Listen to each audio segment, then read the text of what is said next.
Hey everyone, Meteorologist Amy Sweezey here from Florida Weather Authority. Thank you so much for joining me. Our team consists of myself, meteorologist Tom Sorrells, and Dr. Rob Eicher, and we are thrilled to have you here on our YouTube channel. If you don't have an account and you haven't subscribed yet, you can sign up for YouTube for free. Hit the subscribe button at the bottom of this video screen, and from there you'll be able to receive our notifications, or you can turn them off if you want as well. You get to pick, but that way you'll see any content that comes your way and any new videos that we do create. So let's get right to it and talk about what we are going to talk about today. And that is some of this rain that we had in the month of July. We had above average rainfall in so many locations, but we also had a lot of places that didn't get rain. And yes, we heard that from a lot of you. My house, it's sitting on an island. The rain comes toward me and then it splits and goes around me. And it happens sometimes, especially in the state of Florida, where we are surrounded by water and we get the sea breeze collisions and we get fronts to our north. We have a lot of reasons to have tropical moisture here, especially in the summertime. And we have a lot of reasons why our storms go in different directions. They look like they're coming your way, and then you don't get any rain. But then the neighbors down the street get 3 inches of rain. So here's what we're going to talk about today. We're going to give a little rain wrap up for the month of July, how much rain we got across Florida. Then we're going to talk about our current drought conditions. New drought information comes out every week. We got a new drought monitor as of today, which is August 6th. And we are going to take a look at some of the specific rain totals that we had around the state of Florida in the month of July.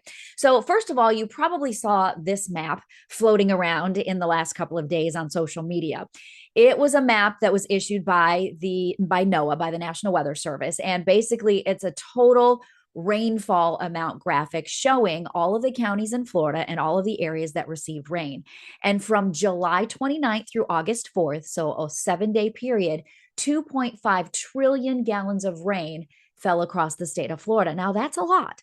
That is enough to fill more than 3 million, almost 4 million Olympic-sized pools. Not your little baby bean-sized pool in the back of your Florida yard. That's an Olympic-sized pool. It's a lot of water. But what's interesting is, despite all of the water, we still have places that are in drought. So why is that? Well, we'll talk about that. First of all, notice the blue colors on this map. Those are the locations that actually got a lot of rain, up through the Big Bend, parts of the Panhandle, along the Gulf Coast in the Tampa area. Those were the spots that picked up 4, 8, 10 inches of rain, some instances even more. But the rest of the state of Florida, look at the darker green colors here across much of Central Florida, up along the Gulf Coast, up into Jacksonville, down into parts of South Florida near West Palm. Only an inch or two of rain in the entire month of July. So it's really kind of a feast or famine, and it depends on where all of those rain bands set up. It depends on what's happening with tropical systems. You'll remember that in July, we had Tropical Storm Bertha. It was along the Gulf Coast. It was on the west side of the state. So it did bring some extra rain along the Gulf Coast. But those of us on the East Coast, central part, down to the south across the Keys, did not pick up as much rain. So this is an actual radar estimated graphic. This comes from the National Water Prediction Service, a part of NOAA, kind of a partner to the National Weather Service.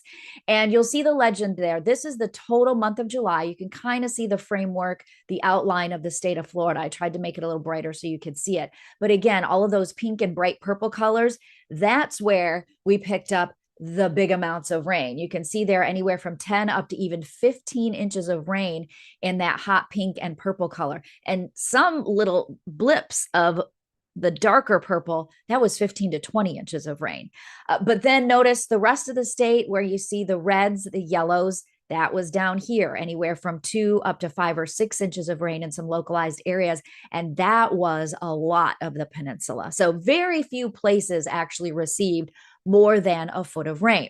So what does that mean when you take a look at all these July numbers and you know that we have had some pretty extreme drought conditions here across the state of Florida? Well, this map kind of sums up where we were last week. The U.S. Drought Monitor comes out every Thursday morning.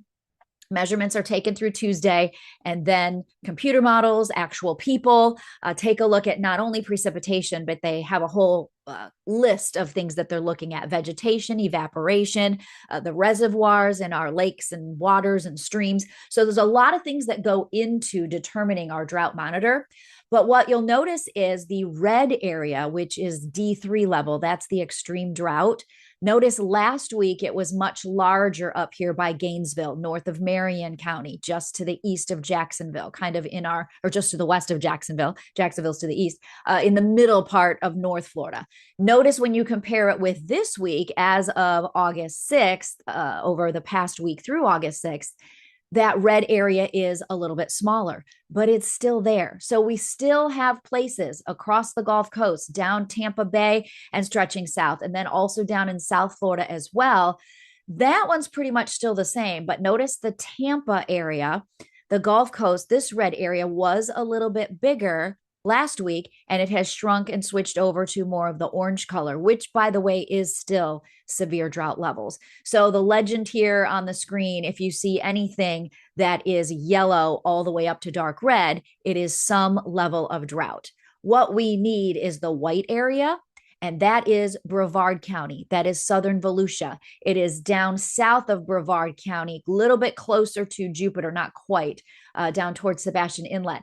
That's really it. And then there's a spot up here in the Panhandle that did get quite a bit of rain as well. And that has some white on the map too, a few counties there, stretching over, not to Pensacola. Pensacola is still in the dry, but a little closer to, say, Panama City and Panama City Beach. So yeah, we still are dealing with drought conditions despite the rain. So we do still need more rain. Now, on average, this is a mean annual precipitation map from the entire state of Florida. And this is from 1991 to 2020, where you take the averages of each county and how much rain that we receive in a year. Notice the bulk of our rain happens up in the Panhandle, Pensacola, over toward Mobile, and down not quite toward Panama City and Panama City Beach. That's one of the darker green colors. And then there's a few spots down by Fort Lauderdale and Miami right along the coast. They get more than 63 inches of rain in a year. But for the most part, see the inland part of Central Florida, how that's the lighter green, and up through North Florida, Gainesville, down toward Lake Okeechobee. And then notice all around our coasts, the Gulf Coast and the Atlantic coast, a lot of it is that sort of mid-green color. That's where we receive more rain on average. And then our inland areas receive less rain. And again, this is the entire year, not just the summer months. It includes the winter when cold fronts come through.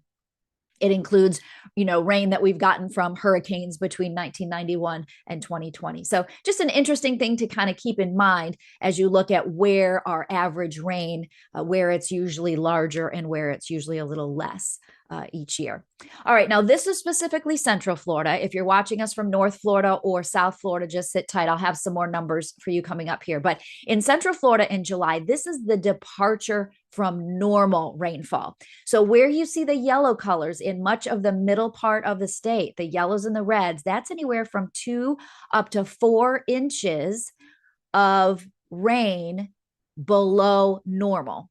So you're supposed to have this much, and we had 1, 2, up to 4 inches of rain less than what we were supposed to have in the month of July. So that kind of helps you understand too why there are still so many areas that are under these drought conditions in Central Florida. Now, another graphic for you here. This is actually from Pensacola. So this gives you a little bit better idea of the Panhandle in one of the spots that did receive above average rain for the month of July. The blue column here shows the monthly normal. So generally, typically in the month of July, Pensacola receives almost 8 inches of rain, 7.89. But in July of 2026, received 9.55, so 9.5 inches of rain. That is actually a surplus of rain of more than 1.5 inches. So Pensacola is actually in pretty good shape for receiving the amount of rain that they needed to receive in the month of July, and they're actually above average. You are. Now, another list for us here. These are some numbers from Central Florida. So again, I'm just going to kind of bounce around the state. Obviously, I can't show you every single number, or this video would be an hour long. So just kind of giving you a little sampling here. But notice Daytona Beach picked up almost 4.5 inches of rain, and that is about 1.75 inches below the normal amount. Okay. Now, Sanford, for instance, in Seminole County, picked up nearly 10 inches of rain. That's a surplus, almost 2.5 inches above normal. But then look down here to some of these rankings in the month of July. Orlando was actually the 7th driest July on record since all the way back to 1892, only picking up 3.5 inches of rain. But you go down here to the south, Vero Beach and Fort Pierce, they were setting records in the top 10 for the wettest Julys ever. Vero Beach had its 10th wettest July, and Fort Pierce had its second wettest July. Since records began in 1901, Fort Pierce picked up nearly 13 inches of rain. That is 7 inches of rain above where they should be for the month of July.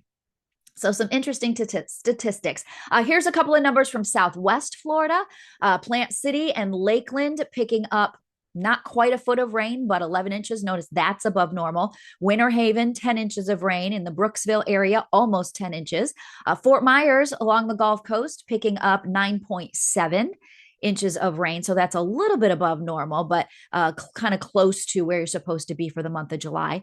Venice picked up 8.8. In the Tampa area, we had almost 9 inches of rain, about 8.5 or so.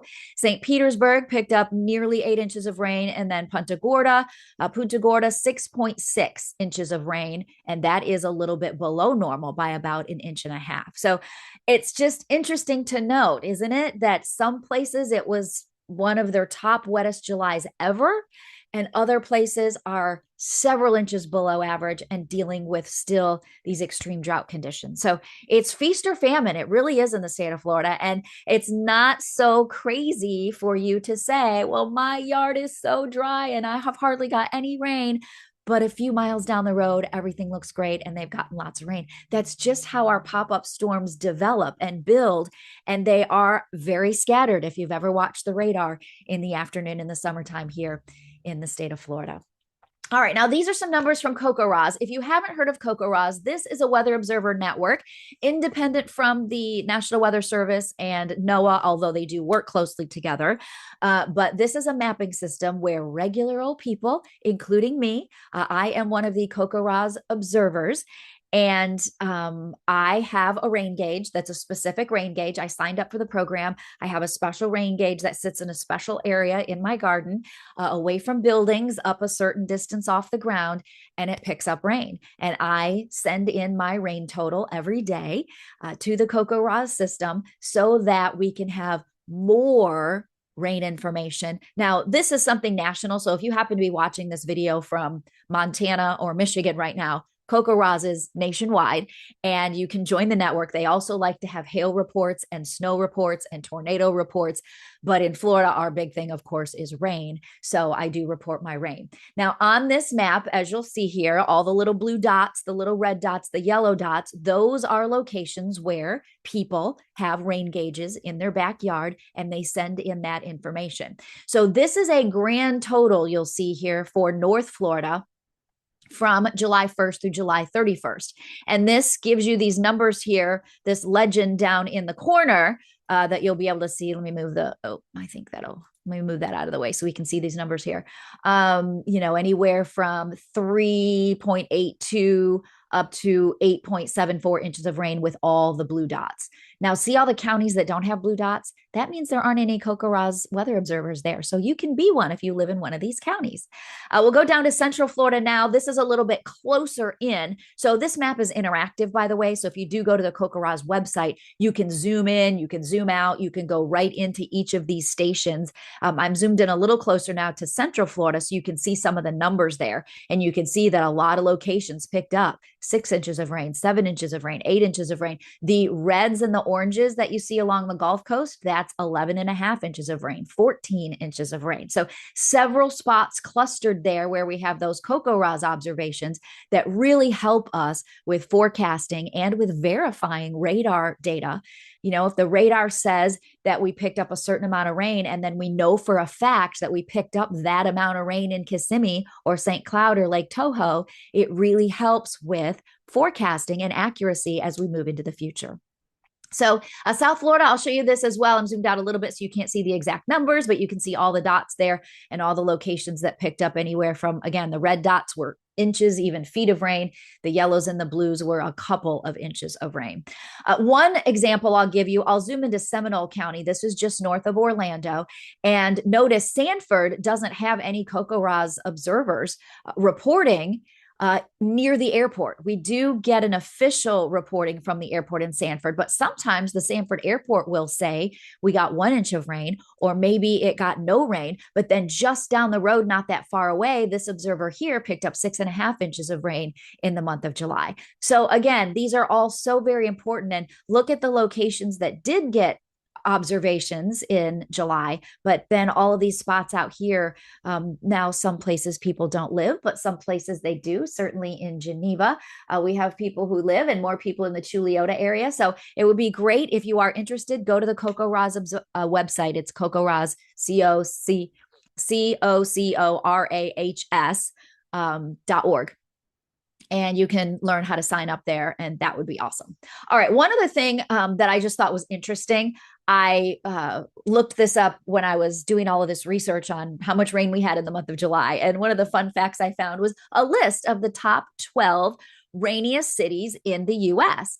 And I discovered that several of them are in Florida. So this is their total average for the entire year. Fort Lauderdale is the rainiest city with an average of 68.77 inches, and Miami is number 2. And you can go down here, notice a lot of these are along the Southeast Gulf Coast, where we get hurricanes and tropical storms and a lot of tropical moisture in the summertime. West Palm Beach comes in at number 8 with 61.75 inches. Port St. Lucie also on the list with a little more than 61 inches of rain. Tallahassee is number 11 with 58.81 inches of rain. So just a little fun fact to leave you with. Now, I did also wanted to show you this before we end things today, and that is the excessive rainfall outlook for August 6th. We are kind of changing up our weather pattern a little bit. It was really rainy in July, but it was also very hot. Remember all those heat advisories we had in the middle of the month? Remember all of those days that we didn't have any rain because of the dry air from Bertha, because we had some Saharan dust coming over. We had other drier air, less moisture that really increased our temperatures and kept our rain down. Well, then we made up for it that last week of July when we had so much rain. We still have rain expected, excessive rain, several inches in the green area. So that will include just to the east of Tallahassee, stretching over just outside of Jacksonville, down into Gainesville, parts of Marion County as well. This is for August 6th. So those locations may be able to get some more help with those drought and deficit conditions for sure. Of course, we will be monitoring it. And of course, we will keep you posted as we go along. So I want to say thank you so much for watching this video. Thank you for going along with me. I know I didn't have time to mention everybody's city, and that's one of the big things we hear is please talk about me, talk about me. We are going to try to focus on much of the Sunshine State, not just Central Florida, but we will be forecasting some localized things, because I know that a lot of you don't necessarily want to see the entire state's weather. You want to see weather from where you live. So just make sure that you have liked our videos and you have subscribed to Florida Weather Authority so that you don't miss any of our updates. We'll be bringing you lots of explainers, lots of tropical information, some forecasting, some just chats and conversations, answering some questions that you might have. So thank you again for joining me today. My name is Amy Sweezey. I am part of Florida Weather Authority, along with meteorologist Tom Sorrells and Dr. Rob Eicher. Have a great day. We will have another forecast for you coming up soon. I will see you next time.